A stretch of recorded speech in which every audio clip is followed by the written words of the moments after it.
Hey y'all, where y'all been?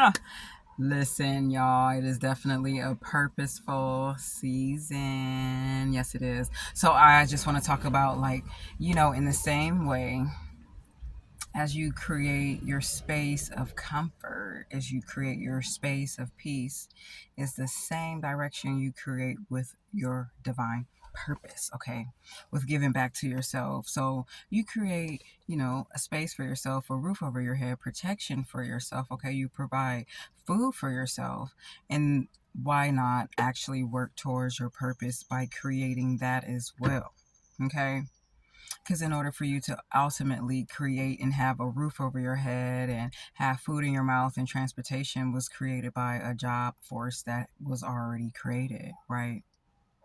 So what if in the same way that you created, like, unimaginably, your purpose and working towards that, okay? The same way that you, eyes closed shut, right, created the roof over your head, the transportation for you to get there, the food in your mouth. You created all those sources by that, what had created you through that job, okay? So what if you created your own purpose, okay? What will happen then? I think we forget that our creations sometimes are unimaginable, and they are imaginable, where you can imagine it, and when the things that you cannot see, right? Stuff that's already laid out for you, that was already created for you, okay? People see that as being their true purpose of being an ally in that space, right? So, and then, like, with the unimaginable is something that you give back that you can't see, that's in the unseen, working towards your purpose. And it's unimaginable because nobody is really doing it, right? Everything is laid out, set in foundation for you, structure, rules, foundation, groundworks, okay? And through that, you're creating your space, you're creating your own peace, you're creating your own security, you're creating your own environment by those that are unimaginable. And that feels space of somebody else's purpose, working on that avenue, right? The unimaginable things that you created through their purpose. So imagine the same thing that you can do by with working with your own divine connection and your own purpose. What unimaginable things are going to be created from there? You know?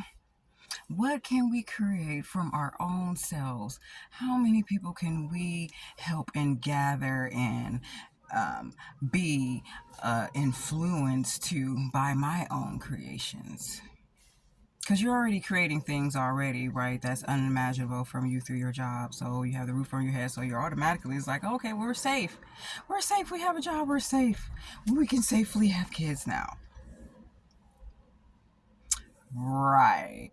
Knowing that 75% of that, where that job gets slips and put underneath your hands, and your safety net is influenced by that creator who created that safety net for you, okay? As an individual, then it becomes a collective and a group, okay, of people relying on these things that are already created for us. So why not work on or work towards your own sense of yourself, your own talents, your own, through your experiences, through your circumstances, through your skills, through your talents? Why not work on that? Okay. So, what else can we say about creating your own purpose? Because the unimaginable is there, okay? No matter what, the things that you cannot see, the things that naturally just flow by with our consent, basically, okay? I fall in this formula and structure because with my consent of this unimaginable, I created all this for this entity, for this creator, okay? But what about what you can create, okay? That is unimaginable for you, that can be so much good for you and everybody else around you in your environment.